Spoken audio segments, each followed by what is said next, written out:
자, 우리는 부동산학개론 전반적인 체계에 대해서 살펴봤습니다.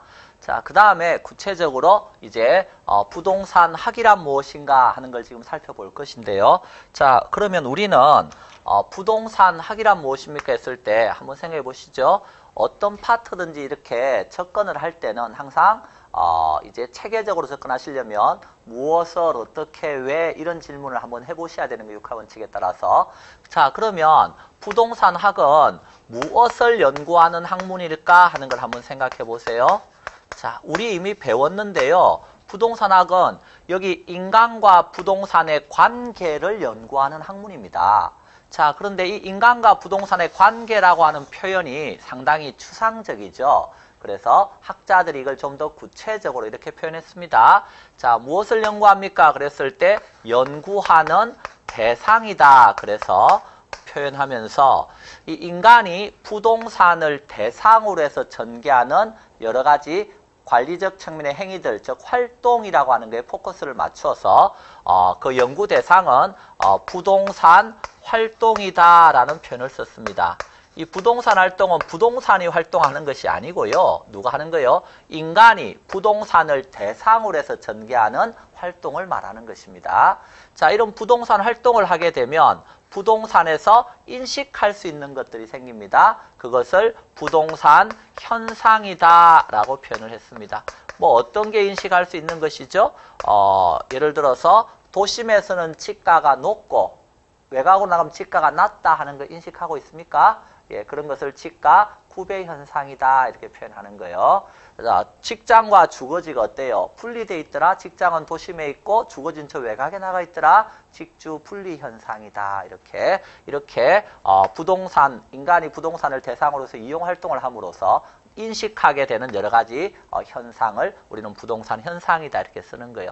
자, 그래서 연구 대상은 부동산 활동과 현상이다 라고 표현할 수 있습니다.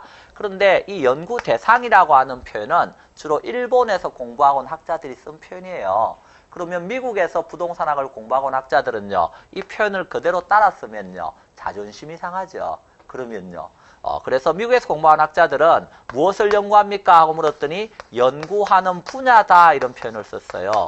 연구하는 분야다 이런 표현을 쓰면서 자, 어디에 포커스를 맞췄냐면 이 인간과 부동산의 관계 중에서 이 인간이 부동산을 대상으로 해서 의사 결정을 내린다 하는데 포커스를 맞췄어요. 그래서 그 연구 분야, 그래서 의사를 많은 분야, 결정하는 분야가 있다 이렇게.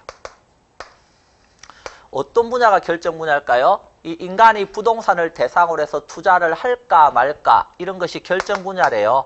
투자할까 말까, 개발을 할 것인가 말 것인가, 자금 융통을 해줄 것인가 말 것인가 이런 것들이 다 결정 분야랍니다. 공적 의사 결정 분야는 정책이겠죠. 예. 자, 그래서 이런 것들이 있고요. 결정을 내릴 때 할까 말까 망설이죠. 왜? 위험이 있으니까. 그러면 이 결정을 지원해주는 전문가 분야도 있어야 되겠네요. 그래서 결정 지원 분야다 이런 표현도 등장하게 됩니다.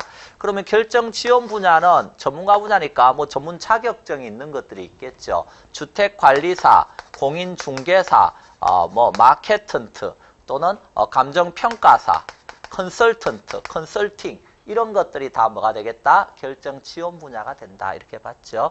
근데 결정 분야든 결정 지원 분야든 이쪽 분야들은 이제 실무적인 분야로 보는 거죠.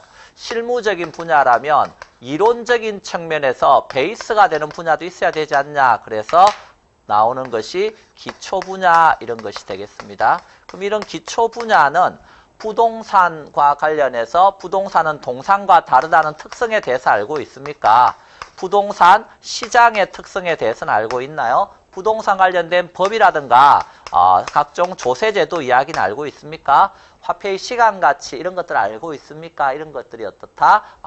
이론적인 측면의 베이스가 되는 기초적인 분야다 이렇게 봤던 거죠. 그래서 부동산학은 이런 거 연구한대요. 연구 분야에서. 자, 그래서 이 내용들은 결국 다른 게 아니고요. 바라보는 관점이 어때요? 좀 다르다 하는 겁니다. 그리고 부동산 활동이다라는 표현을 우리가 앞으로 많이 쓸 텐데요. 이 부동산 활동은 누가 하는 거라 그랬어요? 인간이 부동산을 대상으로 하는 거라 그랬죠? 그럼 인간 중에는 소유자인 인간도 있겠죠. 소유자인 인간이 부동산을 대상으로 해서 전개하는 활동을 소유활동이라 그랬어요. 아까 소유활동 혹시 기억납니까? 이용하고 관리하고 개발하고 이런 파트가 소유활동이라 그랬어요. 그런데 여러분 앞으로 무슨 활동 하실 거예요? 부동산을 대상으로 해서. 중개활동 하실 거 아니에요? 중개활동은요. 소유자는 아니잖아요. 그렇지만 부동산을 대상으로 활동을 하죠. 이런 것들을 소유자는 아니지만 부동산 거래와 관련해서 전개되는 이런 중개 이런 것들이 다 거래 활동이에요. 그래서 중개다, 감정평가다, 마케팅이다 이런 것이 다 거래와 관련해서 나타나는 활동이다라고 보는 거죠. 그래서 부동산 활동을 크게 두 가지로 분류하면 학자들이 소유활동과 거래활동 이런 식으로 분류하기도 했다는 겁니다.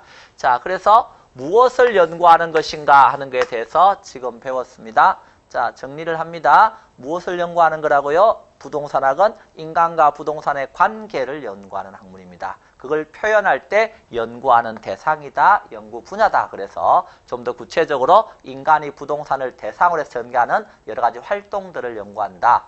또는 부동산에서 인식할 수 있는 것들을 연구한다. 그래서 부동산 현상 이런 말이 나오고 의사를 결정하는 분야. 결정 지원 분야, 기초 분야 이런 식으로 나누어서 연구하는 분야다라는 표현을 썼다는 겁니다.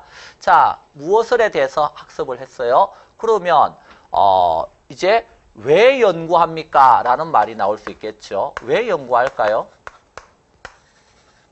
부동산학은 왜 연구합니까? 조금 전에 배웠죠. 이 인간과 부동산의 관계를 연구하는데 이 인간과 부동산의 관계가 어떻게 될 수 있다고 그랬어요? 관계가 나빠질 수 있죠. 악화될 수 있다는 겁니다. 이 악화되는 것을 우리는 표현할 때 부동산 문제다 이렇게 표현을 하는 거예요. 부동산 문제다. 그럼 부동산에 문제가 있으니까 이것을 뭐 하기 위해서 해결하기 위해서 등장한 것이 부동산 학이라 그랬잖아요. 즉 다르게 말하면 인간과 부동산의 관계가 악화되었을 때 이것을 뭐 하기 위해서 개선시키기 위해서 등장한 것이 부동산 학이라는 거예요. 자, 그럼 이런 걸 한번 생각해 보시죠. 친구 두 명이 있는데 서로 싸웠어요. 갑이라는 친구하고 을이라는 친구가 싸워서 관계가 악화되었어요. 그러면 이걸 개선하기 위해서 등장한 게 지금 부동산 학이라고 했으니까 요게 지금 중간에 끼어드는 거죠. 그러면 여러분도 친구 두 명이 싸웠을 때 그 관계가 악화되면 여러분이 끼어들어서 어때요? 관계를 뭐 하기 위해서 개선시키기 위해서 노력을 할 거 아니에요. 노력할 때 어떤 행동을 합니까? 이 친구한테 물어보겠죠. 왜 싸웠니? 이렇게. 제가 내한테 욕했어. 그럼 여러분 뭐라 그럴 거예요? 얘한테 가서 너 왜 친구한테 욕하냐? 욕하지 마라. 이렇게. 그럼 얘가요. 아니 쟤는 나한테였어요? 나 때렸어. 그렇게. 그럼 얘한테 그럼 뭐라 그래요? 너 왜 친구 때리냐? 이렇게.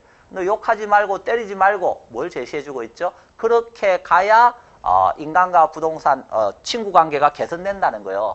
마찬가지로 이 인간과 부동산의 관계가 지금 어떻게 됐다고요? 악화되었다. 그러면 이걸 해결하기 위해서 등장한 게 부동산 학이니까 왜 악화되었는지를 지금 살펴보겠죠. 살펴봤더니 이 인간이 있는데 100명의 인간이 있는데 그중에 1명하고 99명으로 나눠서 1명의 인간이 부동산을 다 소유하고 있더래요. 나머지 99명은요. 부동산 하나도 없대요. 그럼 이 사람들은요. 부동산 보면요. 당연히 어때요? 기분이 좋겠어요? 나쁘겠어요? 나쁘겠죠. 즉 관계가 안 좋아질 수 있다는 거죠. 즉 소유권은 여러 사람이 어때요? 형평성 있게 가지고 있도록 해야 인간과 부동산의 관계가 어떻게 될 수 있죠? 개선될 수 있는 거 아니에요. 그래서 여기 부동산 학은 이런 문제를 해결하기 위해서 이제 뭘 제시하느냐 하면 부동산 정책을 개발하고 또 부동산학 이론을 개발하고 이럴 때 이러한 방향으로 나아가야 인간과 부동산의 관계가 개선된다 하는 이념을 제시해주고 있어요. 그것이 부동산학의 일반적인 이념의 방향이 되겠습니다. 이 일반적인 이념의 방향과 관련해서 조금 전에 배웠던 뭘 제시해준다고요? 형평성이라고 하는 걸 제시해준다는 거예요. 그래서 부동산학 이론을 만들고 정책을 개발할 때 이런 형평성을 중시하겠다. 즉 한 사람이 부동산 다 가지고 나머지는 하나도 없고 이렇게 하면 안 된다는 거예요. 또 그런데 형평성을 제시해 줄 뿐만이 아니라 또 가만히 보니까 왜 관계가 악화되는가 하고 봤더니 이 인간이 부동산을요 비효율적으로 이용하더래요. 그래서 낭비되는 땅은 낭비되고 부족한 땅은 계속 부족하더래요. 그럼 어떻게 되는 거예요? 그때는 부동산학 이론을 만들 때 효율성이라고 하는 이념을 제시하겠다는 겁니다. 인간이 부동산을 효율적으로 이용할 수 있도록